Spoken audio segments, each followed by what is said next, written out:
مبارک کی 21 کی رات ہے، اعتکاف کا وقت شروع ہو چکا۔ پہلی مجلس میں کچھ ہدایات دی جائیں گی کہ ہم اپنے وقت کی اہمیت کو پہچانیں۔ ہم اپنی بے علمی اور بے عملی کے ساتھ آج اس دور میں زندہ ہیں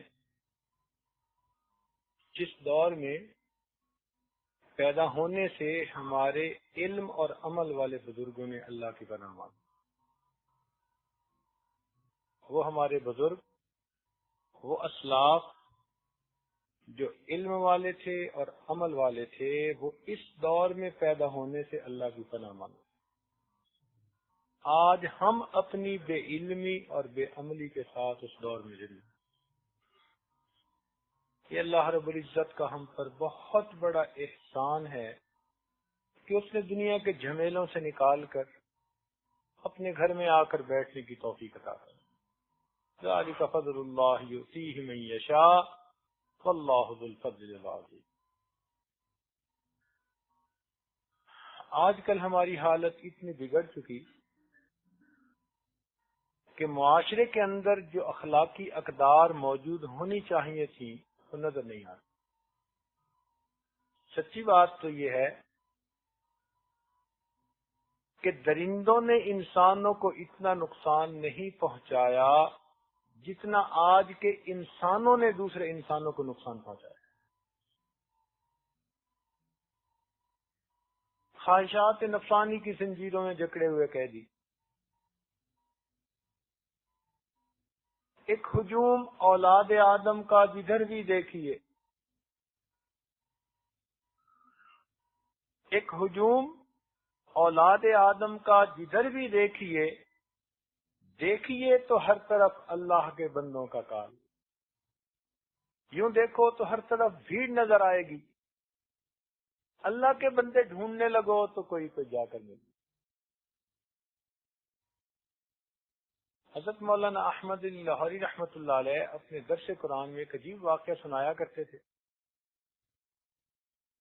فرماتے تھے کہ میں بازار جا رہا تھا، مجھے ایک بزرگ نظر آئے، ان کے چہرے کی نورانیت بتاتی تھی کہ یہ کوئی صاحب نسبت آدمی۔ میں نے قریب ہو کر سلام کیا۔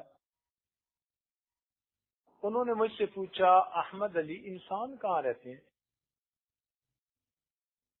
کہنے لگے میں نے ارد گرد دیکھا بازار بندوں سے بھرا ہوا۔ میں نے کہا حضرت یہ سب انسان ہی تو ہیں۔ یہ بات سن کر انہوں نے عجیب سے انداز میں ایک نگاہ دوڑائی اور کہنے لگے یہ سب انسان ہیں۔ ان کے کہنے میں کوئی تاثیر ایسی تھی کہ مجھ پر جو ایسی کیفیت ہوئی تو مجھے بازار کتے بلے جانور سے بھرا نظر آیا، کوئی خدا کا بندہ۔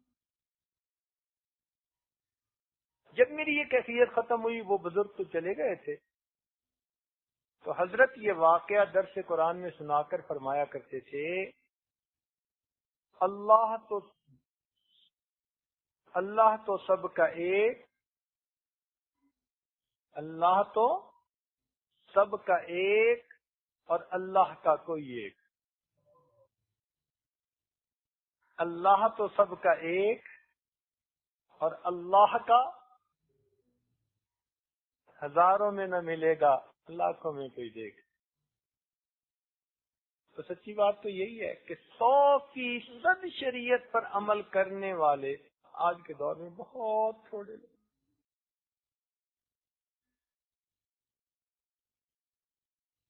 دائیں بائیں آگے پیچھے جدھر دیکھو بس خواہشات کی دنیا۔ جسم بوڑھے ہو رہے ہیں، آرزویں جوان ہو رہی ہیں۔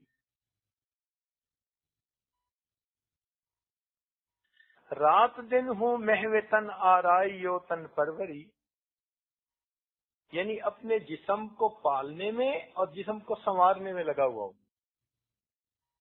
رات دن ہوں محو تن آرائی و تن پروری، وائے نادانی اسی کو زندگی سمجھا ہوں میں۔ آج کل کی عدالتیں انسانوں سے بھری نظر آئیں گی. یہ اس بات کی دلیل ہے کہ عداوتیں دلوں میں بھری ہوئی ہیں. جب عداوتیں دلوں میں بھرتی ہیں تب عدالتیں بھرتی ہیں.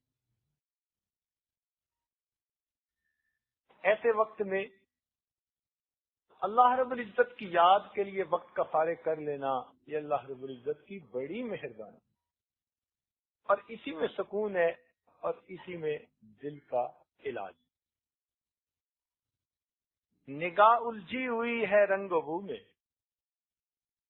نگاہ الجھی ہوئی ہے رنگ و بو میں، خرد کھوئی ہوئی ہے چار سو میں، نہ چھوڑے دل فغانے صبح گاہی، اما شاید ملے اللہ. مقصود کیا ہے کہ ہم دو رنگی کو چھوڑیں اور یک رنگی کی زندگی کو اختیار کریں. یہ جو ایک چہرے پر ہم دو چہرے سجا لیتے ہیں نا، یہ اللہ تعالیٰ کو بہت ناپسندیدہ. دو رنگی چھوڑ دے یک رنگ ہو جا، سراسر موم ہو جا یا سنگ ہو. اس لیے اللہ تعالیٰ نے قرآن مجید میں فرما دیا یا ایھا الذین آمنوا آمنوا باللہ ورسولہ، اے ایمان والو اللہ اور اس کے رسول پر ایمان لے آؤ. اب غور کرنے کی بات ہے کہ یہ کافروں کو تو نہیں کہہ رہے کہ یا ایھا الذین کفروا، مشرکوں کو بھی نہیں کہہ رہے کہ یا ایھا الذین اشرکوا، منافقوں کو بھی نہیں کہہ رہے کہ یا ایھا الذین نافقوا، وہ منافقوں نہیں. کن کو کہہ رہے ہیں؟ یا ایھا الذین آمنوا، اے ایمان والو. اور حکم کس بات کا دے رہے ہیں؟ آمنوا باللہ ورسول، اللہ اور اس کے رسول صلی اللہ علیہ وسلم پر ایمان لے آؤ. کیا مقصد؟ اے زبان سے اقرار کرنے والو، اپنے دل سے بھی اس کی تصدیق کر دو. تو عرب ہے یا عجم ہے، تیرا لا الہ الا. تو عرب ہے یا عجم ہے، تیرا لا الہ الا. لغت غریب جب تک تیرا دل نہ دے گواہی، جب تک دل گواہی نہ دے گا تب تک یہ قبول نہیں. خرد نے کہہ بھی دیا لا الہ تو کیا حاصل، دل و نگاہ مسلمان نہیں تو کچھ بھی نہیں. یاد رکھیں، باہر مسجد بنانا آسان، اندر مسجد بنانا بڑا مشکل کام. یہ دل بھی تو مسجد ہے نا. حدیث پاک میں فرمایا گیا، نبی علیہ السلام نے ارشاد فرمایا، نہ میں زمینوں میں سماتا ہوں نہ آسمانوں میں سماتا ہوں، میں مومن بندے کے دل میں سما جاتا ہوں. تو یہ ہمارا دل بھی اللہ تعالیٰ کا گھر ہے. قلب عبد اللہ عرش اللہ ہے، یہ اللہ کا کوٹھا ہے. تو پھر اس گھر کو بھی تو صاف رکھنا چاہیے نا. جو مٹی گارے کا بنا ہوا گھر، روز گھنٹہ لگاؤ صفائی کے لیے، اور جو گھر اللہ نے خود کہا کہ اس میں ہوتا ہوں، اس کی صفائی کے لیے ہمیں فرصت ہی نہیں ملی. مسجد تو بنا دی شب بھر میں ایمان کی حرارت والوں نے، مسجد تو بنا دی شب بھر میں ایمان کی حرارت والوں نے، من اپنا پرانا پاپی ہے برسوں میں نمازی ہو نہ سکا. یہ جسم ہمیں مستعار ملا ہے، ادھار کا مال ہے. یہ جسم ہمارا ہمارے پاس ادھار کا مال، ہماری ملکیت نہیں ہے. یہ اس پیدا کرنے والے کی ملک، مالک وہ ہے. ہمیں کچھ دیر استعمال کے لیے پروردگار نے عطا فرما دی. یہ ادھار کا مال ہے، اور جو ادھار کے مال پہ فریبتا ہوا پھرے اسی کو پاگل اور دیوانہ کہتے ہیں، کہ ادھار کے مال پہ فریبتا ہوا پھرتا ہے. ہم اس جسم کو نیکی کے کاموں میں جتنا استعمال کر سکتے ہیں اتنا کر لیں. دستور یہی ہے. اگر گھر میں استری خراب ہو جائے اور ہم بھائی کے گھر سے منگائیں کہ جی ہمیں دفتر جانا ہے، تو بیوی ایک جوڑا استری نہیں کرتی، وہ اپنے بھی کر لیتی ہے، بچوں کے بھی کر لیتی ہے، 2-4 دن کے کر لیتی ہے، کہ اپنی استری آنے میں ٹائم لگ جائے گا تو ادھار لیا ہے، بار بار مانگی بھی نہیں جاتی، اب تھوڑی دیر میں جتنا کام نکال سکتے ہو نکالو۔ جس طرح ادھار کی چیز پہ تھوڑی دیر میں زیادہ سے زیادہ کام لوگ نکالتے ہیں، ہمیں بھی چاہیے یہ جسم ادھار کا مال ہے، تھوڑے وقت میں اس سے زیادہ اللہ کی عبادت کریں۔ پچھلے سال جو عبادتیں کی آپ نے، آج آپ کو اس کی تکلیفیں یاد نہیں ہے، تھکاوٹ یاد نہیں ہے، مگر نامہ اعمال میں اس کا اجر موجود ہے۔ تو عبادتوں کی تھکاوٹیں تو اتر جاتی ہیں، مگر اجر نامہ اعمال میں موجود ہوا۔ اس لیے ہمیں اس جسم کو خوب تھکانا چاہیے۔ مومن کو چاہیے کہ نیکی کر کر کے تھکے، مومن کو چاہیے کہ نیکی کر کر کے تھکے اور تھک تھک کے نیکی کرے۔ ہمارے اکابر اتنی عبادت کرتے تھے کہ جب رات کو بستر پر سونے کے لیے جاتے، ایسے پاؤں اٹھاتے تھے جیسے تھکا ہوا اونٹ پاؤں گھسیٹ کے چلا کرتا، اتنی عبادت کر کے تھکے۔ انسانی وجود چکی کی مانند ہے، چکی میں گندم پیس لیں تو آپ نے فائدہ اٹھا لیا، اور خالی چلتی رہے گی تو نقصان دے گی۔ ہم بھی اگر اس جسم سے عبادت کر لیں تو ہم نے اس سے فائدہ اٹھا لیا، ورنہ یہ جسم بیکار رہا۔ بعض بزرگوں نے کہا کہ انسانی جسم برف کی مانند ہے،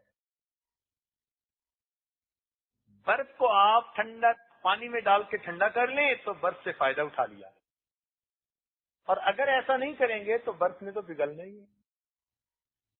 ایک بزرگ فرماتے تھے کہ مجھے ایک برف والے نے سبق سکھا دیا۔ انہوں نے کہا وہ کیسے؟ کہنے لگے میں بازار میں گیا تو میں نے ایک برف والے کو دیکھا کہ اس کی برف پگھلتی جا رہی ہے اور قدرتاً خریدنے والا کوئی بھی نہیں۔ اب اس کو پریشانی لاحق ہے کہ اگر کوئی نہیں خریدے گا میری برف تو پگھل گئی، میرے پیسے تو ضائع۔ تو کہنے لگے میں نے اس کے دل پہ بڑی حسرت دیکھی، اور بالآخر وہ کھڑے ہو کر بازار میں آواز لگانے لگا، لوگوں رحم کرو اس شخص پر جس کا سرمایہ پگھل رہا، لوگوں رحم کرو اس شخص پر جس کا سرمایہ پگھل رہا۔ تو یہ زندگی بھی سرمایہ ہے جو پگھلتی چلی جائے۔ ہو رہی ہے عمر مثل برف کم، رفتہ رفتہ چپکے دم بدم۔ جو دن آج ہماری زندگی میں غروب ہوا یہ لوٹ کے دوبارہ طلوع نہیں ہو سکتا، یہ دن گزر گیا، اب جو دن باقی ہیں وہ گزریں گے اور بالآخر زندگی گزر جائے۔ انسان یہی سوچتا رہتا ہے، جب پوچھتے ہیں نا ایک دوسرے سے سناؤ جی کیا حال ہے، وقت اچھا گزر رہا ہے، وقت اچھا گزر رہا ہے۔ ہم یہی کہتے ہیں وقت اچھا گزر رہا ہے، اچھا گزر رہا ہے، اور موت کے وقت پتہ چلتا ہے کہ وقت نے تو کیا گزرنا تھا، میں خود ہی گزر گیا، خود ہی بندہ گزر جاتا ہے۔ ہم جیسے کئی آئے اور گزر گئے۔ اس لیے کسی عارف نے کہا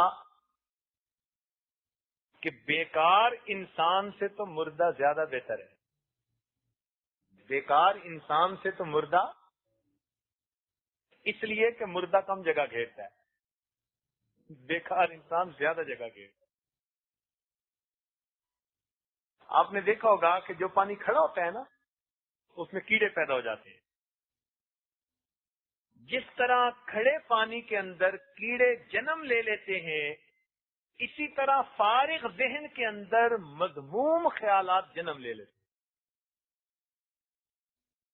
جو شخص اپنے دل و دماغ کو اللہ کی یاد کی طرف متوجہ نہیں رکھے گا شیطانی شہوانی نفسانی خیالات خود بخود اس کے ذہن میں آئے. انگریزی میں کہتے ہیں an idle man's brain is devil workshop. ہمارے اکابر نے زندگی کی حقیقت کو سمجھا اور انہوں نے اپنے جسم کو عبادتوں میں خوب تھکایا. نبی علیہ الصلوۃ والسلام اتنی عبادت فرماتے تھے، حدیث پاک میں آتا ہے حتی یتورمت قدماؤ، کہ نبی علیہ الصلوۃ والسلام کے قدمین مبارک کے اوپر ورم آ جایا کرتا تھا، پاؤں مبارک سوج جاتے تھے، اتنی عبادت کرتے تھے. امام اعظم ابو حنیفہ رحمۃ اللہ علیہ کے بارے میں لکھا ہے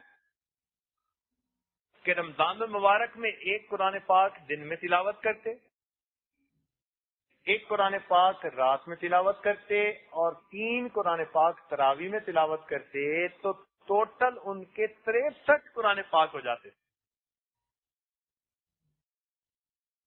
ایک بزرگ تھے، ان کی 80 سال عمر تھی اور 80 سال کی عمر میں وہ روزانہ 70 مرتبہ کعبے کا طواف کیا کرتے تھے. ایک طواف کے ہوتے ہیں 7 چکر،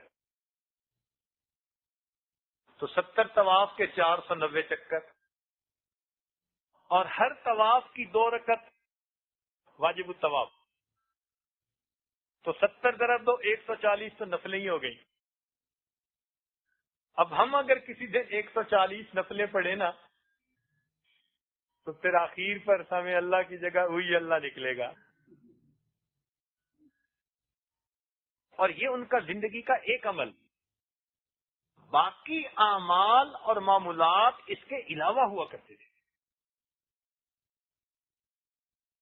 امام ابو یوسف رحمۃ اللہ علیہ وقت کے چیف جسٹس تھے، عالم اسلام کے سب سے بڑے قاضی وہ تھے اپنے زمانے میں. جو فتوے کوئی اور جواب نہیں دے سکتا تھا تو چلتے چلاتے جیسے سپریم کورٹ میں جاتے ہیں تو امام اعظم ابو حنیفہ رحمۃ اللہ امام ابو یوسف رحمۃ اللہ کے پاس آیا کرتے تھے. وہ سارا دن دین کا کام کرتے، جب رات ہوتی تو ہر رات میں 200 رکعت نفل پڑھا کرتے تھے. اتنے مصروف بندے اور رات کو اتنی اللہ تعالیٰ کی. انہوں نے زندگیاں اپنی دین کے لیے خوب گزاری. چنانچہ ہمارے ایک بزرگ گزرے ہیں خواجہ فضل علی قریشی رحمۃ اللہ علیہ، وہ خود فرمایا کرتے تھے کہ میں وضو کر کے اپنی زمین میں کام کرنے کے لیے نکلتا تھا اور زبان سے اللہ کا ذکر بھی کرتا تھا. ہر روز 70,000 مرتبہ اس میں ذات ذکر کرنے کا میرا معمول ہوا کرتا تھا، روزانہ 70,000 مرتبہ. ہمارے لیے ایک تسبیح پڑھنی سبحان اللہ کی مشکل ہوتی. چنانچہ کتنے لوگ ہیں روزانہ 10,000 مرتبہ کلمہ طیبہ کا ذکر کرتے ہیں. لاہور میں ایک عالم سلسلہ میں داخل ہوئے تو انہوں نے صبح کے ناشتے کے لیے دعوت دی. کہنے لگے کہ حضرت میرے والد عاشق قرآن تھے. ہم نے ان سے پوچھا کہ بھائی ہمیں ناشتے میں اب اتنی دلچسپی نہیں رہی، ان کے حالات سننے میں دلچسپی زیادہ ہو گئی ہے، آپ ہمیں اپنے والد کے واقعات سنائیں. وہ کہنے لگے جی ایک واقعہ سناتا ہوں. میرے والد گرامی کو کسی بزرگ نے بتا دیا کہ اگر 2 سال تک روزانہ ایک قرآن مجید کی تلاوت کرو گے تو قرآن مجید کا فیض تمہاری آئندہ نسل میں جاری ہو جائے گا. میرے والد صاحب نے اس کے لیے ارادہ کر لیا، روز قرآن پاک پڑھنے کا معمول بنایا. ایک قرآن مجید روزانہ پڑھنا، سردی گرمی، خوشی غمی، صحت بیماری، دیس پردیس، ہر حال میں انہوں نے روزانہ ایک قرآن مجید پڑھا حتیٰ کہ 2 سال مکمل ہوئے. کہنے لگا اس کا نتیجہ عجیب ہے کہ میرے والد کے جتنے بیٹے اور جتنی بیٹیاں ان کے آگے جتنے بیٹے اور جتنی بیٹیاں 10 سال سے اوپر کی عمر میں ہیں، سب کے سب قرآن پاک کے حافظ ہیں۔ میرے والد کی نسل میں نرینہ اولاد یا مادینہ اولاد کوئی بھی جو نسل آگے چلی ہے، ہمارے خاندان کا 10 سال کے اوپر کا ہر بچہ قرآن پاک کا حافظ۔ اللہ، یہ لوگ ابھی زندہ ہیں، فوت شدہ لوگوں کی باتیں نہیں کر رہا۔ اگر یہ لوگ آج کے اس دور میں اتنی اللہ تعالیٰ کی عبادت کر سکتے ہیں تو کیا ہم روزانہ ایک پارہ قرآن مجید کی تلاوت نہیں کر سکتے؟ ہمارے قریبی رشتہ داروں میں سے ایک بزرگ تھے، عالم تھے، وہ کہنے لگے کہ میں جب اپنے حضرت سے بیعت ہوا تو انہوں نے مجھے ایک قرآن پاک روزانہ قرآن تلاوت کا حکم دیا۔ خود مجھے فرمانے لگے کہ اس وقت مجھے بیعت ہوئے 43 سال کا عرصہ گزر چکا، ان 43 سالوں میں ایک دن میری تلاوت قضا نہیں ہوئی۔ اگر یہ لوگ ایسے عمال نامے لے کر اللہ کے حضور پیش ہوں گے کہ 43 سال میں ایک دن بھی قرآن مجید کا ایک پارہ پڑھنا اس میں لاغا نہیں ہوا، تو پھر سوچیں کہ ہم اس دن کیا کریں گے۔ کرنے والے آج کے دور میں بہت کچھ کر رہے ہیں۔ ہم نے تو دیکھا حفاظ کو بھی رمضانی حافظ، بس رمضان آیا تو دن رات کر کے کچھ بھاگ دوڑ کر کے کچھ کر لیا، اور اس کے بعد ان میں اور عام نوجوان میں کوئی فرق نہیں۔ ہمارے قریبی تعلق والے ایک دوست ہیں، ان کی والدہ صاحبہ قرآن مجید کی حافظ ہیں۔ اللہ تعالیٰ کی شان، ان کو قرآن مجید اس طرح یاد ہے جس طرح کہ عام لوگوں کو سورہ فاتحہ یاد ہوتی ہے۔ جب چاہیں، جس وقت چاہیں، جہاں سے پوچھیں، ایک لفظ بولیں وہ اسی سے آگے پڑھنا شروع کر دیں۔ اللہ تیری شان، حیران ہوتی ہیں وہ کہ حافظ قرآن بھی بھولتے ہیں، حیران ہوتی ہے۔ اور واقعی جو محنت کرتے ہیں اللہ رب العزت پھر ان کو نعمت عطا فرماتا ہے۔ ہمیں ایک دفعہ مری جانے کا اتفاق ہوا رمضان مبارک میں، تو ایک جگہ ہم نے تراویح پڑھی، ایک عجیب بات سنی۔ وہ کہنے لگے کہ اس مصلی پر جو قراء سناتے ہیں وہ بڑے چنے ہوئے ہوتے ہیں، مگر خاص بات یہ ہے کہ 36 سال میں یہاں تراویح پڑھانے والے کسی حافظ کو ایک مرتبہ بھی لقمہ نہیں لینا پڑا، 36 سال میں۔ اللہ، تو آج کے دور میں اگر ایسے لوگ موجود ہیں تو ہم کیوں قرآن مجید کو اچھی طرح نہیں پڑھتے؟ یہ فقط اہمیت ہے وقت کی، کس نے محنت کر لی اس نے وقت کو کما لیا، ورنہ وقت تو گزر ہی رہا، وقت انتظار نہیں کرتا کسی کی۔ تو جب یہ جسم ادھار کا مال ہے، ہمیں چاہیے کہ ہم اس سے جتنا زیادہ عبادت کر سکیں، نیکی کر سکیں، مخلوق خدا کی خدمت کر سکیں، دین کام کر سکیں، ہم اس کو خوب اللہ کے دین کے لیے تھکائیں۔ فارغ رہنا خوشی کی بات نہیں ہے، عدیم الفرصت ہو جانا یہ خوشی کی بات ہے، فرصت ہی نہیں ملتی جی، اتنا دین کے کام میں انسان لگ جائے۔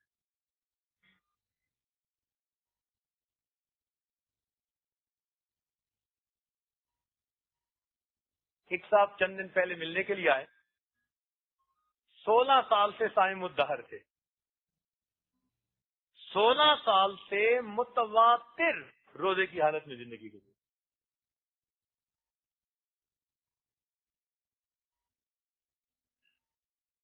اور ہمارے قاری صاحب جن کو ہمارے بعض دوستوں نے دیکھا ہوگا، اس سال اجازت بھی دی، خلافت بھی دی، چترال کے تھے۔ الحمدللہ ان کے زندگی کے اس وقت 23 سال گزر چکے، ایک دن روزہ، ایک دن افطار، ایک دن روزہ، 23 سال اس ترتیب پر وہ گزار چکے۔ تو بھئی اگر آج کے دور میں ایسے لوگ زندہ موجود ہیں جو اللہ کے لیے یہ کچھ کرتے ہیں، تو کیا 10 دن ہم اللہ تعالیٰ کی خوب جی بھر کے عبادت نہیں کر سکتے؟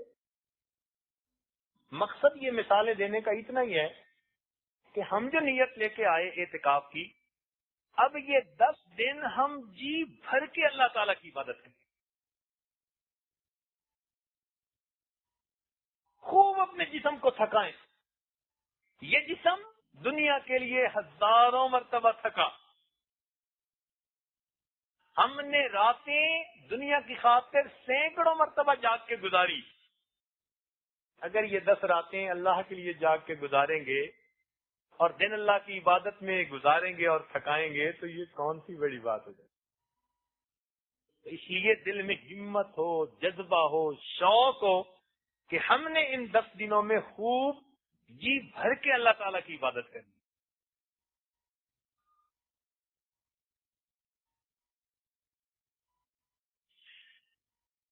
اور ان 10 دنوں کے وقت کی قدر کریں. رمضان المبارک کا وقت ویسے ہی قیمتی، اور آخری اشرا 2 کی نسبت اور زیادہ قیمتی، اور معتکف کے لیے تو پھر اور بھی زیادہ قیمتی. چونکہ معتکف کی مثال ایسی ہے جیسے کہ کسی سخی کے دروازہ دہلیز پکڑ کے کوئی سائل بیٹھ جائے کہ مجھے جب تک کچھ نہیں ملے گا میں دروازہ پکڑے رہوں گا، تو سخی بالآخر اسے کچھ دے ہی دیا کرتا.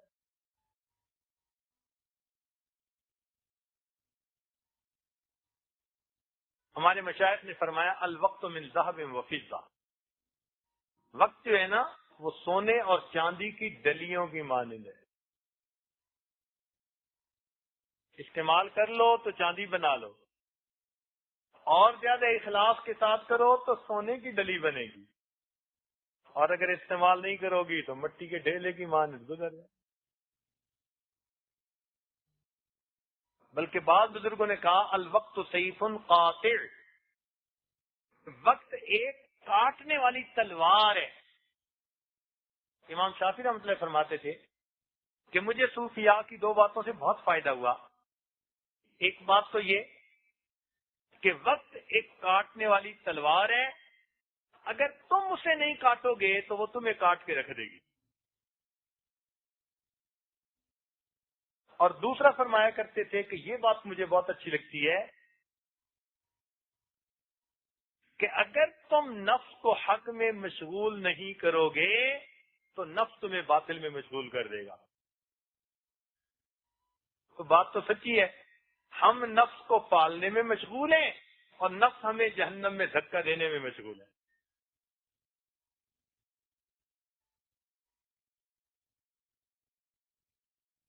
بہرحال جتنا بھی وقت ہے ہمارا وہ طے شدہ ہے.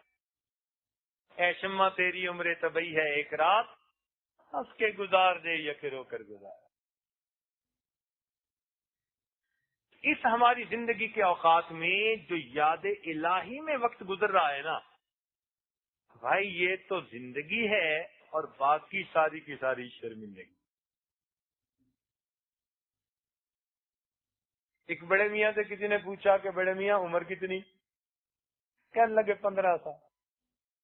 ان کا کیوں جوان بننے کا زیادہ ہی شوق ہے کہ 15 سال؟ کہنے لگے نہیں بھائی، جب سے توبہ کر کے اللہ سے سلوک کی ہے 15 سال گزرے ہیں، یہ میری زندگی ہے اور اس سے پہلے والی ساری شرمندگی. میری زیست کا حال کیا پوچھتے ہو، بڑھاپا نہ بچپن نہ میری جوانی، جو چند ساعتیں یاد دل بر میں گزری، وہی ساعتیں ہیں میری زندگانی. جو چند ساعتیں اللہ کی یاد میں گزر گئیں وہ میری زندگی ہے اور باقی ساری کی ساری شرمندگی.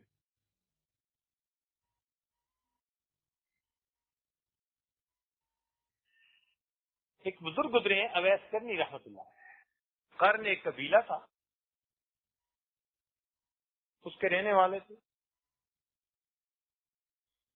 یہ نبی علیہ الصلوۃ والسلام کے دور میں تھے، والدہ کی خدمت کرتے تھے، ان سے اجازت لے کے نبی علیہ الصلوۃ والسلام کے دیدار کے لیے حاضر ہوئے، مگر اللہ کے محبوب سفر پر جا چکے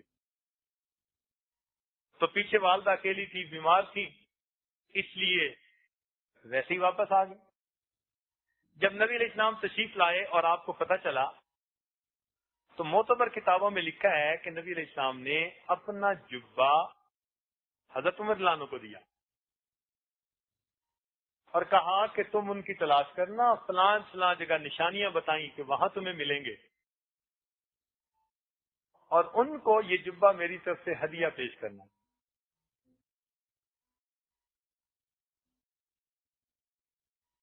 اور ان کو کہنا کہ وہ میری امت کی مغفرت کی دعا کرے۔ چنانچہ کچھ عرصے کے بعد نبی علیہ السلام کا وصال ہو گیا۔ تو بعد میں حضرت عمر رضی اللہ عنہ اور حضرت علی رضی اللہ عنہ، یہ دونوں حضرات ان کی تلاش میں گئے، ان کو ایک جگہ پا لیا، ان کو جبہ بھی دیا، ان کو بتایا بھی صحیح۔ کتاب میں لکھا ہے کہ بس تھوڑی سی گفتگو آپس میں ہوئی تو اس کے بعد اویس کرنی رحمت اللہ علیہ نے کہا کہ آپ نے بھی آخرت کی تیاری کرنی ہوگی اور میں نے بھی آخرت کی تیاری کرنی ہے، اچھا پھر روز معاشر کو ملے۔ آپ نے بھی تیاری کرنی ہوگی، جیسے کل شادی کی تقریب ہے، آپ نے بھی تیاری کرنی ہوگی اور میں نے بھی تیاری کرنی ہے، اچھا روز معاشر ملاقات۔ ان کو رخصت کر دی۔ ہمارے ایک بزرگ گزرے حضرت مولانا حسین علی وہاں بھچرا والے، ان کے بارے میں بھی یہی ہے، کوئی بھی ملنے آتا تھوڑی دیر اس سے گفتگو کرتے، جو کام کی گفتگو تھی، اور گفتگو کرنے کے بعد کہتے بھئی آپ نے بھی آخرت کی تیاری کرنی ہے اور میں نے بھی تیاری کرنی ہے، اچھا پھر ملے، فارغ کر دیتے۔ یہ کیسے لوگ تھے؟ ہر دن اپنی آخرت کی تیاری میں لگے ہوتے۔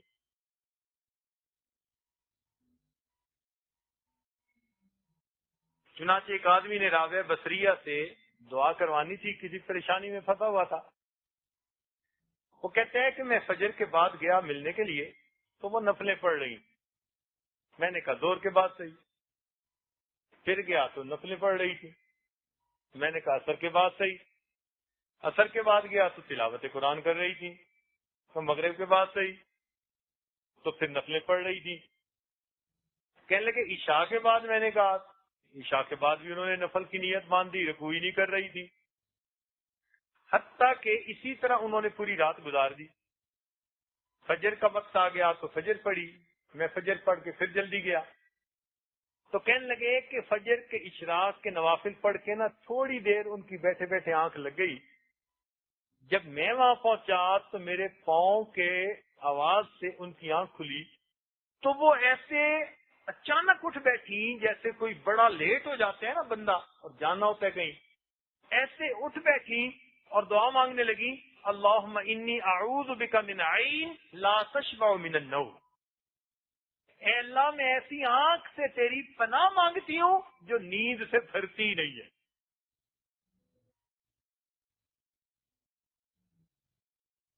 اب بتائیے کہ تھوڑا سا حصہ دن کا سونے میں گزرا اور اس پر بھی استغفار کر رہے ہیں۔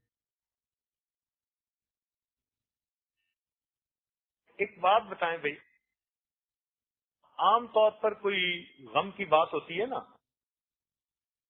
تو جب خوشی کی بات آتی ہے نا تو غم کی بات بھول جاتی ہے۔ جب بھی خوشی ہوتی ہے نا بندے کو تو غم بھول جاتے ہیں، پکی بات ہے، غم بھول جاتے ہیں۔ جنت میں جانے سے بڑھ کر بھی کوئی خوشی ہو سکتی ہے؟ نہیں نہ ہو سکتی۔ اس لیے جنتی جب جنت میں جائیں گے تو کہیں گے الحمدللہ الذی اذھب عنا الحزن، ہم سے وہ غم چلا گیا۔ تو اب تو جنت میں کوئی بات نہیں ہونی چاہیے غم والی، اور جنت میں کتنی خوشیاں ہوگی کہ انسان اللہ تعالیٰ کا دیدار کرے گا، نبی علیہ السلام کا دیدار کرے گا، نیکوں کی محفل ہوگی، اور یہ خوشی ہوگی کہ اب یہ نعمتیں ہم سے کبھی واپس نہیں لی جائیں گی۔ اس خوشی کے حال میں بھی بندے کو ایک حسرت رہے گی، حدیث پاک میں آتے ہیں، حضرت شیخ الحدیث مولانا زکریا رحمۃ اللہ علیہ نے فضائل ذکر میں یہ حدیث کوٹ کی ہے. وہ فرماتے ہیں لا يتحسر اہل الجنہ الا علی ساعۃ مرت بهم لم یذکر اللہ تعالی. اہل جنت کو کسی بات پر حسرت نہیں ہوگی سوائے ایک بات کے کہ وہ وقت جو انہوں نے دنیا میں اللہ کی یاد کے بغیر یعنی غفلت میں گزارا تھا، جنتیوں کو غفلت میں گزرے ہوئے اس وقت پر حسرت ہوا کرے گی کہ کاش ہم اس میں غفلت نہ کرتے تو آج ہمارے رتبے اتنے زیادہ بلند ہوتے. اب بتاؤ کہ جو حسرت جنت میں بھی جان نہ چھوڑے گی وہ کیسی بڑی حسرت ہوگی. تو اس لیے اپنے وقت کو اللہ تعالیٰ کی یاد سے معمور کر لیجئے. نبی علیہ السلام نے ارشاد فرمایا اغتنم خمس قبل خمس، 5 کو 5 سے غنیمت سمجھو. زندگی کو غنیمت سمجھو موت سے پہلے، فرصت کو غنیمت سمجھو مشغولی سے پہلے، جوانی کو غنیمت سمجھو بڑھاپے سے پہلے، مال کو غنیمت سمجھو فقر سے پہلے، اور صحت کو غنیمت سمجھو بیماری سے. ایک اور حدیث پاک میں نبی علیہ السلام نے فرمایا نعمتان، 2 نعمتیں ایسی ہیں کہ جن میں اکثر لوگ کوتاہی کر جاتے ہیں، الصحہ والفراغ، صحت اور فرصت. دونوں نعمتیں ہوتی ہیں، ان کی جو قدر کرنی چاہیے تو وہ قدر نہیں کرتے. حدیث پاک میں یہ مضمون ہے. تو ہمیں چاہیے کہ ہم اپنے وقت کی قدر کریں جو پروردگار نے ہمیں انعام کے طور پر عطا فرما دی. بس یہ 10 دن ہیں، ڈٹ کے محنت کر لیجئے، پھر اس کی برکتیں آپ کو دیکھیں آنکھوں سے محسوس ہوگی. کسی شاعر نے کہا نور میں ہو یا نار میں، نور میں ہو یا نار میں رہنا، ہر جگہ ذکر یار میں رہنا. نور میں ہو یا نار میں رہنا، ہر جگہ ذکر یار میں رہنا. چند جھونکے خزاں کے بس سہلو، پھر ہمیشہ بہار میں رہنا. بس یہ چند دن محنت کے گزاریں، پھر اس کی برکتیں آپ آنکھوں سے دیکھیں انشاءاللہ. آج جس چیز کی کمی ہے نا ہمارے اندر، وہ یہ ہے کہ ہم سنتے تو ہیں، سن کے سن ہو جاتے ہیں، عمل نہیں کرتے. تو سننا اور سن کے عمل کرنا یہ آج وقت کی ضرورت ہے. اور عجیب بات ہے کہ نبی علیہ الصلوۃ والسلام اس بات پر صحابہ کرام سے بیعت لیا کرتے تھے، اسمعوا واطیعوا، کہ تم جو سنو گے اس پر عمل کرو گے، اس پر میرے ہاتھوں پر بیعت کرو. اللہ.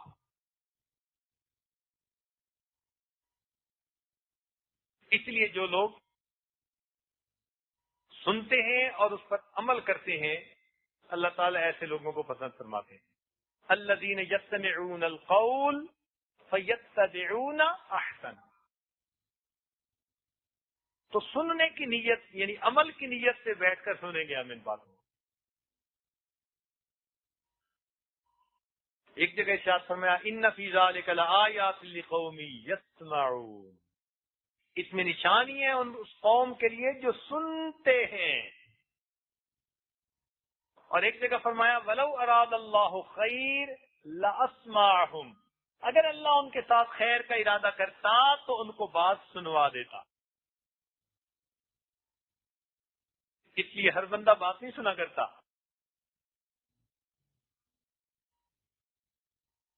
ہمارے حضرت رحمۃ اللہ علیہ مجمع کو فرماتے تھے وہ سن رہے ہو، پھر فرمایا کرتے تھے تم نہیں سن رہے، تم نہیں سن رہے. تو واقعی سننے کا بھی اپنا درجہ ہوتا ہے.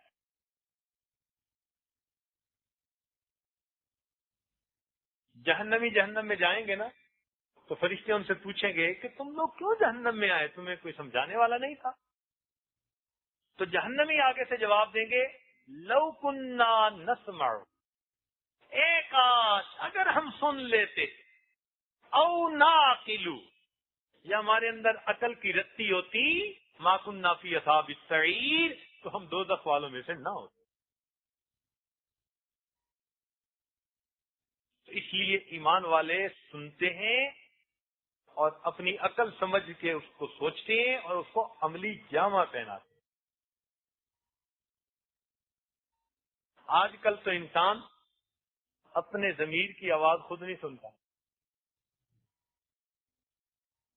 جب بھی کوئی انسان گناہ کرتا ہے نا، تو اللہ تعالیٰ نے اندر ایک ضمیر کی نعمت بنائی ہے، وہ ضمیر چیختا ہے، وہ چلاتا ہے، وہ بتاتا ہے، وہ ملامت کرتا ہے، کوئی نہیں سنتا، سنی انسنی کر دیتے ہیں، حالانکہ وہ ہمارا سچا ساتھی ہے۔ کبھی کبھی انسان اپنے آپ کو ضمیر کی عدالت کے کٹہرے میں کھڑا کر کے اپنے بارے میں رائے لے کہ میں کیا ہوں، صحیح بالکل فیصلہ ملے گا۔ اس لیے کہتے ہیں کہ اپنے بارے کی حقیقت معلوم کرنی ہو نا، تو اپنی حقیقت اپنے دل سے پوچھو۔ دل وہ گواہ ہے جو کبھی رشوت قبول نہیں کرتا، سچی گواہی دیتا ہے۔ دل ہمیشہ بتائے گا کہ تم کتنے پانی میں ہو۔ دنیا کے سامنے ہم جو بنتے پھرے، بل الانسان علی نفسہ بصیرہ ولو القی معاذی۔ آج کے زمانے میں، آج کے اس وقت میں 5 خامیاں عام ہیں، 5 خامیاں بہت عام ہیں۔ پہلی بات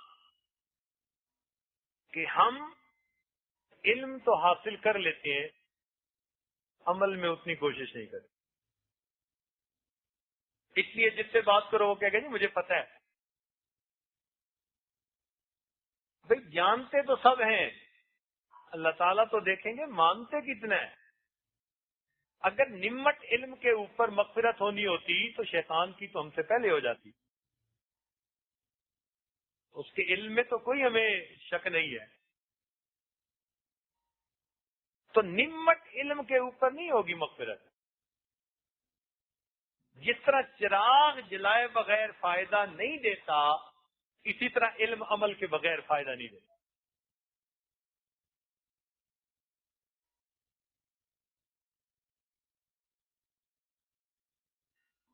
دوسری بات کہ ہم اللہ تعالیٰ کی نعمتیں تو مانگتے ہیں، استعمال بھی کرتے ہیں، مگر ان نعمتوں کا شکر ادا نہیں کرتے۔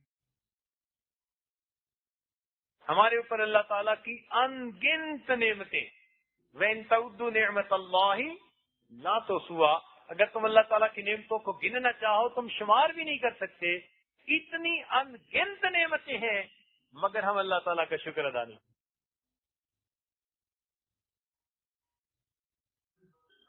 کوئی شربت پلا دے تو اس کا بھی شکریہ،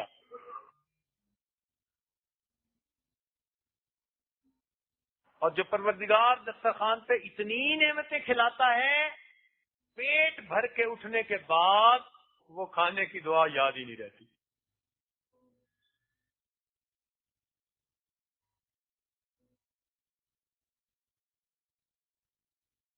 اس لیے ایک بزرگ فرماتے تھے کہ اے دوست، اللہ تعالیٰ کی نعمتیں کھا کھا کر تیرے دانت تو گھس گئے، تو اس کا شکر ادا کرتے ہوئے تیری زبان نہ گھس سکی۔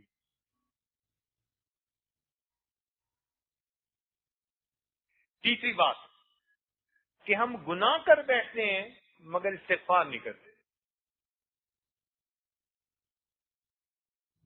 بعض تو اس وجہ سے کہ وہ سوچتے ہیں کر لیں گے، یعنی نیت ہوتی ہے گناہ چھوڑنے کی مگر کہتے ہیں ہاں ابھی چھوڑیں گے۔ اکمال الشیم میں عجیب بات لکھی، وہ فرماتے ہیں بزرگ، اے دوست تیرا توبہ کی امید پر گناہ کرتے رہنا، اے دوست تیرا توبہ کی امید پر گناہ کرتے رہنا اور زندگی کی امید پر توبہ کو مؤخر کرتے رہنا تیری عقل کا چراغ گل ہونے کی دلیل ہے۔ یہ اس بات کی دلیل ہے کہ تیرے عقل کا چراغ گل ہوتی۔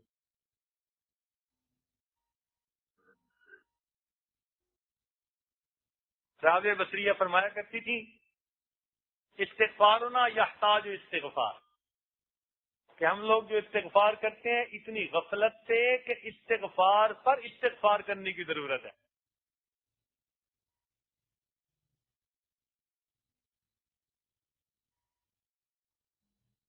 اور ایک بات یہ ہے کہ ہم میت کو تو دفن کرتے ہیں مگر عبرت نہیں پکڑتے۔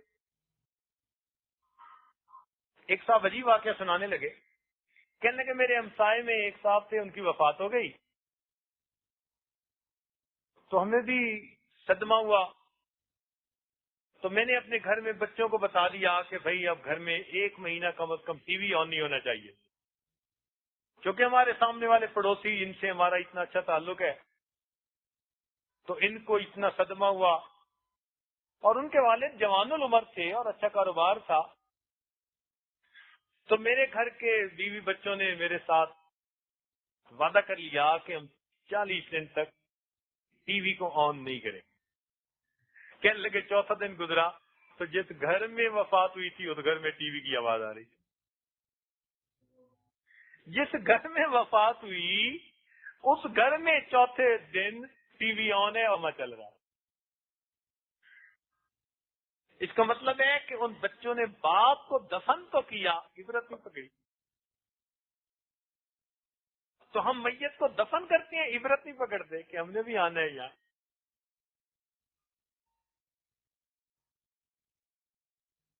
حسن بصری رحمۃ اللہ علیہ کے بارے میں آتا ہے کہ وہ اس قدر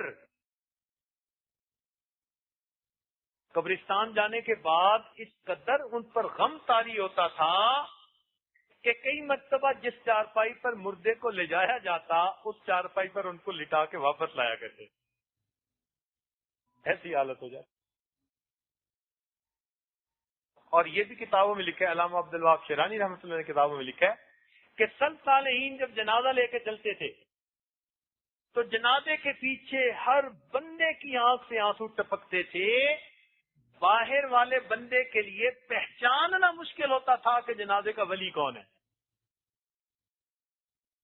سارے جو روتے نظر آ رہے ہوتے تھے موت کو یاد کر کے، آخرت کو یاد کر کے، گناہوں کو یاد کر کے، تو لکھا ہے کہ یہ پہچاننا مشکل ہوتا تھا کہ میت کا ولی کون ہے، تو وہ جنازے سے عبرت پکڑتے تھے۔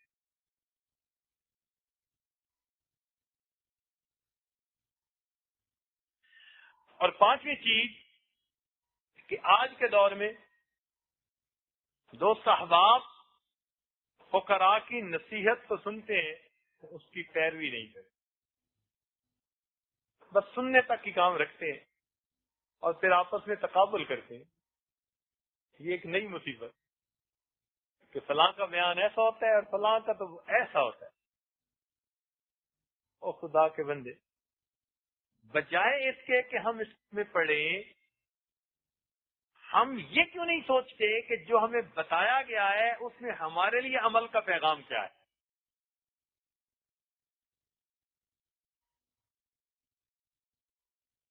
تو ہمیں اپنی زندگی میں قلب سلیم حاصل کرنا ہے، اس لیے کہ قیامت کے دن یہی انسان کو کام آئے گا۔ اللہ تعالیٰ ارشاد فرماتے ہیں یوم لا ينفع مال ولا بنون، قیامت کے دن نہ مال کام آئے گا نہ بیٹے کام آئیں گے، الا من اتى اللہ بقلب سلیم، جو سنورا ہوا دل لایا وہ دل اسے کام آئے گا۔ اس آیت سے معلوم ہوتا ہے کہ اللہ تعالیٰ دلوں کے بیوپاری ہیں، بندے سے دل چاہتے ہیں۔ اے بندے اپنا دل مجھے دے دے، بندہ اپنے دل میں اپنے رب کو بسا لے، ایسی محنت کرے کہ اللہ تعالیٰ دل میں آ جائے، اللہ تعالیٰ دل میں سما جائے، بلکہ اللہ تعالیٰ دل میں چھا جائے۔ اس کو قلب سلیم کہتے ہیں، قلب منیب۔ لقمان علیہ السلام نے اپنے بیٹے کو نصیحت کی، یہ اسی افریقن کنٹری کے رہنے والے تھے، غلام تھے، مگر حکمت نے ان کو سردار بنا دیا تھا۔ تو انہوں نے اپنے بیٹے کو نصیحت کی کہ اے بیٹے، میں سورج اور چاند کی روشنی میں پرورش پاتا رہا. اے بیٹے، میں سورج اور چاند کی روشنی میں پرورش پاتا رہا، مگر دل کی روشنی سے زیادہ فائدے مند میں نے کسی چیز کو نہیں دیکھا.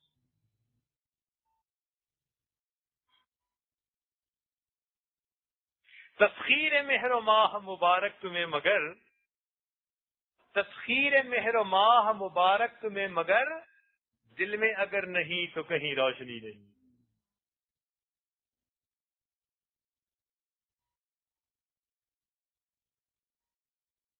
ڈھونڈنے والا ستاروں کی گزرگاہوں کا، ڈھونڈنے والا ستاروں کی گزرگاہوں کا، اپنے افکار کی دنیا میں سفر کر نہ سکا، اور جس نے سورج کی شعاؤں کو گرفتار کیا، زندگی کی شب تاریک سحر کر نہ سکا. سارے جہان کو کمکموں سے روشن کرنے والا اپنے من میں اندھیرا لیا پھرتا ہے. تو اگر من میں اندھیرا ہے تو پھر قیامت کے دن کیا کام ہے؟ یاد رکھنا کہ دل سیاہ ہو سکتی آنکھیں کوئی فائدہ نہیں دیا کرتی. دل سیاہ ہو تو چمکتی آنکھیں کوئی فائدہ نہیں دے. ایک بزرگ فرمایا کرتے تھے کہ تم اپنے دل کے مالک بن جاؤ گے، اللہ تعالیٰ تمہیں جہان کا مالک بنا دے گا. تم اپنے دل کے مالک بن جاؤ. پھر دیکھیے اللہ رب العزت کیسے تم پر مہربانیاں فرماتے ہیں.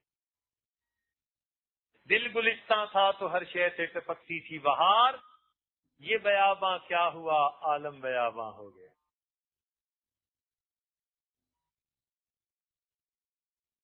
تو دل اہل اللہ کی محفل میں سنورتے ہیں. ہم یہاں اکٹھے ہیں اپنے دلوں کو سنوارنے کے لیے. تو بس یہ آپ ذہن میں رکھیے کہ ہم نے جو یہ 10 دن ہیں یہ کوئی بھی گناہ نہیں کرنا، نہ آنکھ سے، نہ زبان سے، نہ کان سے، نہ دل دماغ سے، نہ ہاتھ سے، نہ شرمگاہ سے. ہم نے ان 10 دنوں میں کوئی بھی گناہ نہیں کرنا. ہمارے سلساری نقشبندیہ کے ایک بزرگ تھے ابوالحسن خرقانی رحمۃ اللہ علیہ، ایک عجیب بات فرمایا کرتے تھے، سونے کی سیاہی سے لکھنے کے قابل ہے. فرماتے تھے کہ جس شخص نے جو دن گناہوں کے بغیر گزارا، جس شخص نے جو دن گناہوں کے بغیر گزارا، ایسا ہی ہے جیسے اس نے وہ دن نبی علیہ السلام کی صحبت میں گزارا. جس شخص نے جو دن گناہوں کے بغیر گزارا، ایسا ہی ہے جیسے اس نے وہ دن نبی علیہ السلام کی صحبت میں گزارا ہے. تو ہمارے دل میں بھی یہ تمنا ہو کہ ہم بھی 10 دن گناہوں کے بغیر گزاریں. اس لیے ہر وقت ذکر و عبادت میں مشغول رہیں. معتکف کو ہر وقت عبادت میں مشغول رہنا یہ زیادہ پسندیدہ عمل ہے. شیطان کیا کرے گا کہ ایک دوسرے سے گزارش حوالے واقعی، حالات پوچھنا بتانا، اس میں گھنٹوں گزار دے گا. اچھا جی آپ کے ملک میں کیا ہو رہا ہے، آپ کی مسجد میں کیا ہو رہا ہے، بس یہاں سے بات شروع ہوگی اور پھر کاروبار کے تذکرے شروع ہو جائیں گے، گھر بار کے تذکرے شروع ہو جائیں گے، اور اگر نوجوان ہے تو اپنی شادی کی پلاننگ کے تذکرے شروع ہو جائیں گے. بات پہنچی تیری جوانی تک. اس لیے معتکفین حضرات ایک دوسرے سے بس کام کی گفتگو کریں اور تفصیلات بعد میں اعتکاف کے بعد. ضروری جو گفتگو ہو بس وہ کریں، اس سے زیادہ نہیں.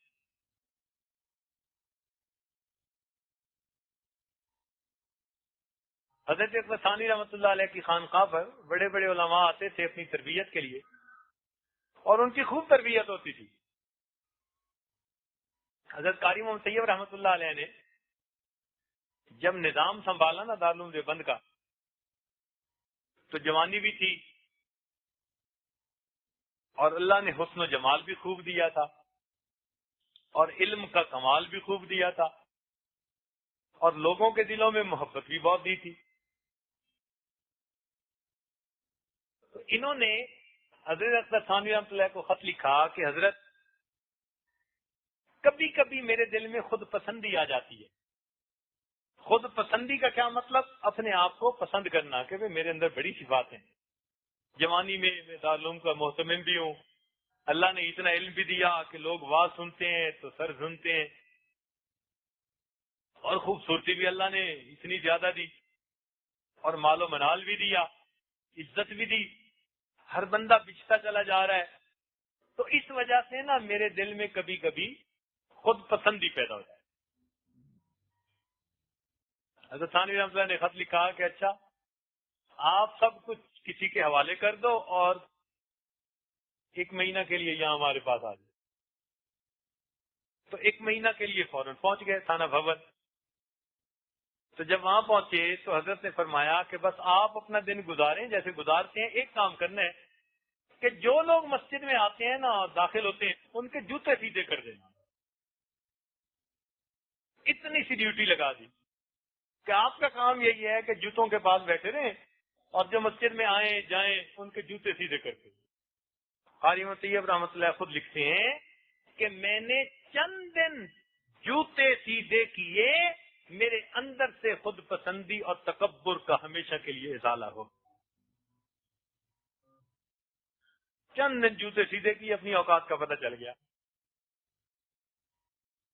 کاف بارا حروف اصلی اس کا جنازہ نکال کے رکھ دیا.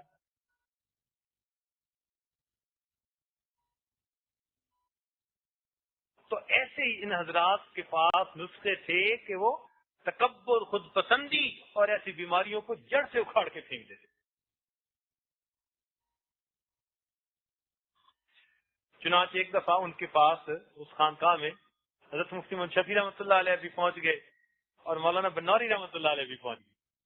اب دونوں حضرات جوان نئے نئے پڑھ کے فارغ ہوئے اور شوق میں گئے کہ بھائی ہم نے دارالعلوم میں تو پڑھ لیا اب کچھ بزرگوں کی بھی صحبت اختیار کرو. عشاء کی نماز ہوئی تو جو پرانے لوگ تھے وہ سب اپنے اپنے کمروں میں چھوٹے چھوٹے کمرے بنے ہوئے تھے. اب بھی جا کے دیکھیں تو ایسے ہی ہے اسی حال میں باقی ہیں. اب یہ حضرات ایک کمرہ ان کو دیا گیا تھا تو یہ جب اپنے کمرے میں گئے تو کسی ٹاپک پہ بات چل پڑی تو دونوں عالم تھے اور ازبر تھی چیزیں اور بڑے ذہین اور فطین تھے. اب آپس میں خوب بحث چلنی شروع ہو گئی. دلائل چلنے شروع ہو گئے. ابھی دلائل چل رہے تھے کہ وہ جو بڑے میاں تھے نا جو نگران تھے وہ آگے اپنا کھوٹا لے کے کہنے لگے کہ شہزادو پہلے دن آئے ہو تمہیں ابھی پتہ نہیں یہاں کا. یہاں عشاء کے بعد کوئی نہیں بات کر سکتا. کرنی ہے تو اپنے دل میں اپنے رب سے باتیں کرو بس. ایک دوسرے سے نہیں کر سکتا کیونکہ پہلا دن ہے. لہذا آج میں آپ کو تنبیہن کہہ رہا ہوں.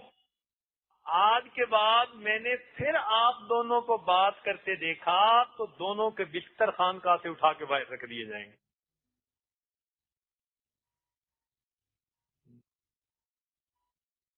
خود فرمایا کرتے تھے یہ حضرات کہ اس بڑے میاں کی بات نے نا ہمارا دماغ سیدھا کر دیا. پھر ہم صحیح آداب کے ساتھ رہے اور ہمیں پھر اللہ نے چپ کے مزے عطا فرما دیے. چپ کے بھی تو مزے ہوتے ہیں نا بھائی. ہر بندہ واقف نہیں ہے. آج کل کھانے کے مزے سے لوگ واقف ہیں اور فاقے کے مزے سے واقف نہیں ہے. بولنے کے مزے سے واقف ہیں چپ کے مزے سے واقف نہیں ہے. سونے کے مزے سے واقف ہیں جاگنے کے مزے سے واقف نہیں ہے. تو چپ کا اپنا مزہ ہے. اس لیے جو جتنا بڑا عالم ہوگا نا آپ اس کو دیکھیں اکثر وہ زیادہ خاموش ہے. کہہ رہا ہے شور دریا سے سمندر کا سکوت.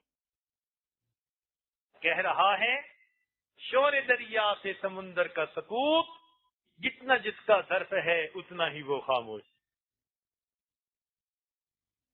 تو ہم بھی کام کی بات کریں اور گپوں سے ہم احتراز کریں پرہیز کریں.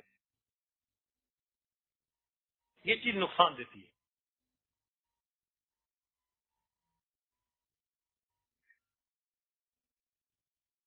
جو نمازیں پڑھنی ہے نا ان 10 دنوں میں، وہ بھائی بنا سنوار کے نماز پڑھیں.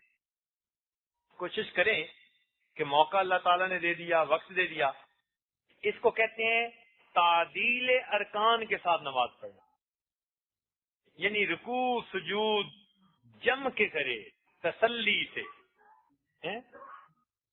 پنجابی میں کہتے ہیں ٹھہا کے نماز پڑھنا، یعنی ٹکا کے نماز پڑھنا، یوں سمجھ لیں. تو ان 10 دنوں میں ہم اپنی نمازیں خوب توجہ اللہ کے ساتھ پڑھنے کی کوشش کریں، خشوع کے خضوع کے ساتھ پڑھنے کی کوشش کریں، تسلی سے. جیسے کوئی تسلی سے نماز پڑھتا ہے نا، بس ایسے تسلی سے نماز پڑھیں اپنے رب کے ساتھ. اس کی مشق کریں. آپ مشق کیجئے گا، اللہ رب العزت انشاءاللہ رحمت فرمائے.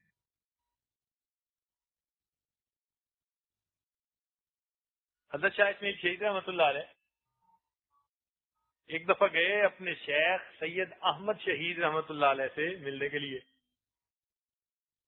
تو شاہ صاحب نے پوچھ لیا کہ شہزادے میاں کیا چاہتے ہو؟ شہزادے میاں کیا چاہتے ہو؟ تو کہتے ہیں آگے سے پتہ نہیں میرے دل میں کیا آیا، تو میں نے کہہ دیا کہ حضرت مجھے صحابہ جیسی کوئی نماز ہی پڑھا دے. ہم ہوتے تو کاروبار کی اچھائی کی دعا منگواتے، یا نیک خوبصورت بیوی ملنے کی دعا منگواتے. تو انہوں نے دعا کیا منگوائی کہ حضرت کوئی صحابہ جیسی نماز ہی ہمیں پڑھائیں. کہنے لگے، سن کے خاموش ہو گئے. رات ہوئی تو تہجد میں اٹھا تو مجھے فرمان لگے، بھائی اٹھ گئے؟ ان کا جی اٹھ گیا. فرمان لگے، جاؤ اللہ کے لیے وضو کرو. فرماتے ہیں ان الفاظ میں پتہ نہیں کیا بجلی بھری تھی کہ اللہ کے لیے وضو کرو، کہ میرے دل پر ایک عجیب اللہ کی ہیبت عظمت طاری ہو گئی. اور میں نے جب وضو کیا تو مجھے ایسے لگ رہا تھا کہ جیسے اللہ تعالیٰ دیکھ رہے ہیں اور میں ان کے سامنے وضو کر رہا ہوں. کہنے لگے وضو کر کے آیا؟ تو فرمان لگے وضو کر لیا؟ میں نے کہا جی کر لیا. فرمانے اللہ کے لیے 2 رکعت پڑھو. ایسے انداز سے انہوں نے، اصل میں وہ توجہ باطنی بھی ساتھ مل رہی تھی. تو فرمایا اللہ کے لیے 2 رکعت پڑھو. تو یہ رکعت جو میں نے سنی نا اللہ کے لیے، تو بس اب تو میں نے 2 رکعت کی نیت باندھی اور بس میرے اوپر گریہ تاری شروع ہو گئے. اور میں 2 رکعت پڑھوں اور میرا دل میں خیال آیا کہ میں نے تو بھائی صحیح نہیں پڑھی. پھر اگلی 2 رکعت، پھر اگلی 2 رکعت، کرتے کرتے اس رات میں نے 100 نفل پڑھے اور میری 2 رکعت پر بھی تسلی نہ ہوئی.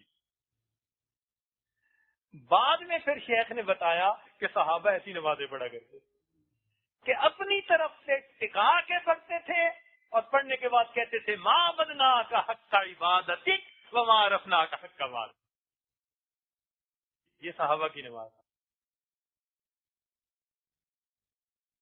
تو بھائی ان دنوں میں ہم بھی تعدیل ارکان کے ساتھ اس طرح نماز پڑھیں. یہ ذہن میں رکھنا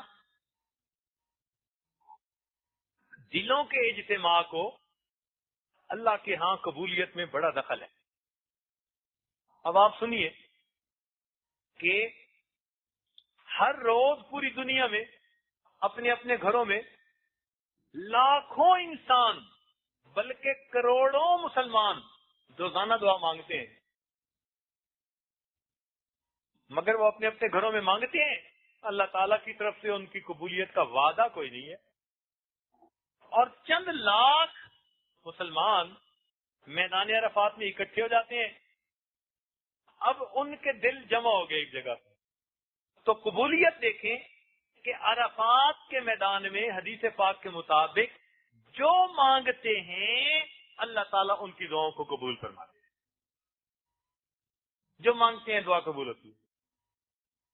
بلکہ حدیث پاک میں آتا ہے کہ اللہ تعالیٰ کے نزدیک سب سے بڑا گناہگار وہ ہوتا ہے جو عرفات میں وقوف عرفہ میں دعا مانگے اور پھر کہے کہ میری دعا قبول نہیں ہوئی. سب سے بڑا گناہگار وہ. اتنے اللہ تعالیٰ ناراض ہوتے ہیں. تو معلوم ہوا کہ مل کے جب کوئی عمل کرتے ہیں نا تو ید اللہ علی الجماع، جماعت کے اوپر اللہ کی رحمت کا ہاتھ ہوتا ہے. لہذا جب مل کے دعا مانگتے ہیں پروردگار دعاؤں کو جلدی قبول کرتا ہے. حدیث پاک میں ہے کہ نبی علیہ السلام نے ایک دفعہ واعظ فرمایا، ایسا واعظ بلیغا، ایسا پرتاثیر واعظ تھا کہ ایک ابھی جو تھے نا وہ پھوٹ پھوٹ کے رونے لگے. جب نبی علیہ السلام نے محفل مکمل کی تو نبی علیہ السلام نے فرمایا ان کا رونا اللہ تعالیٰ کو اتنا پسند آیا، ان کی وجہ سے پوری محفل کے لوگوں کی مغفرت فرما دی. تو بھائی اتنے لوگ جو ہر محفل میں دعا مانگیں گے تو کوئی ایک تو اللہ کا مقبول ہوگا ہی صحیح نا، کوئی خدا کا بندہ تو ہوگا ایسا. ہم گناہگار سے ہی پتہ نہیں کیسے کیسے دل میں تقوی والے لوگ بیٹھے ہوئے. تو اس لیے اس وقت کو غنیمت سمجھیں اور اس میں ہم خوب اللہ تعالیٰ سے دعائیں مانگیں.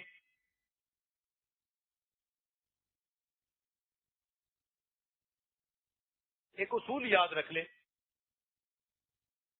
کہ جو انسان دنیا میں اللہ رب العزت سے دوستی کرنے کی نیت کرے گا، کوشش کرے گا، جو انسان دنیا میں اللہ رب العزت سے دوستی کی کوششیں کرے گا، قیامت کے دن اللہ اس کو دشمنوں کی صفوں میں کبھی کھڑا نہیں فرمائے گا، کبھی کھڑا نہیں کرے گا. اس مالک کی رحمت گوارا نہیں کرے گی. یہ دنیا میں مجھ سے دوستی کی کوششیں کرتا تھا اور مجھ سے دوستی کی دعائیں مانگتا تھا، اس کو میں دشمنوں کی صف میں کھڑا کر دوں. اللہ تعالیٰ کی رحمت کبھی گوارا نہیں کرے. اس لیے اس میں یہ دعا مانگیے، اللہم انی اسألک منک، اے پروردگار میں آپ سے آپ ہی کو طلب کرتا ہوں، آپ ہی کو چاہتا ہوں. اللہ تعالیٰ کی محبت مانگیے، پھر دیکھیے اس محبت میں اللہ تعالیٰ ہمیں کیسی برکت عطا فرمائیں. یہ ہماری خوش نصیبی ہے کہ ہمیں اللہ تعالیٰ نے ایک موقع اور دے دیا رمضان مبارک کا. ورنہ حقیقت تو یہی ہے کہ ہمارے گناہوں کو دیکھا جائے چہرے ہی مسخ ہو جاتے، زمین میں ہی دھس جاتے، پتہ نہیں کیا کیا عذاب آنے کے قابل تھے، مگر اس پروردگار نے پھر مہربانی کی، اپنے گناہگار بندوں کو اپنے در پر دہلیز پکڑ کر بیٹھنے کا ایک موقع اور عطا فرمایا. تو اللہ تعالیٰ کا ارادہ خیر کا ہے، وہ دینا چاہتا ہے. وہ پروردگار اپنے در پر آنے والوں کو خالی نہیں بھیجا کرتا.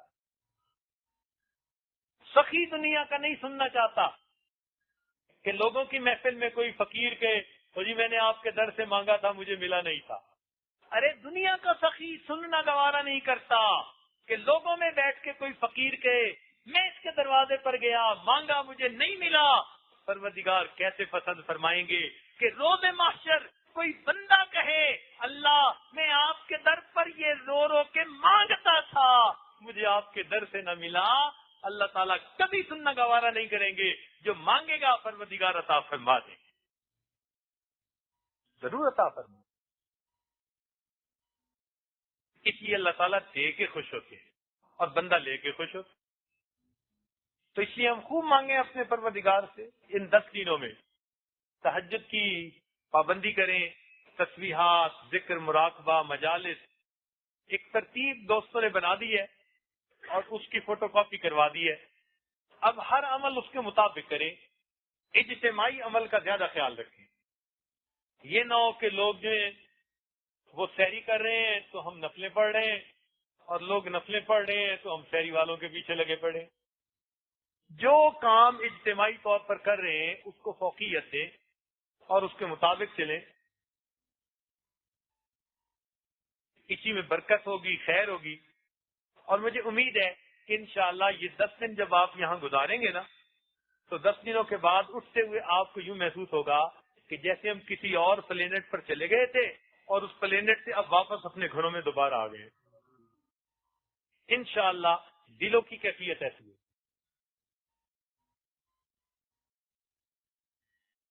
فکر دنیا کر کے دیکھی، فکر عقبا کر کے دیکھ.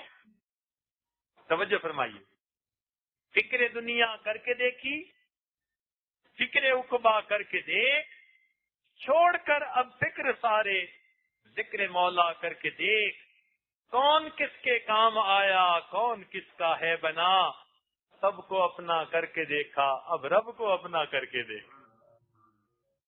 بڑے دنیا سے دل لگائے، اب ان 10 دنوں میں رب سے دل لگا کے دیکھیں کہ وہ پروردگار کتنا مہربانی فرماتا ہے۔ انشاءاللہ ہم آداب کے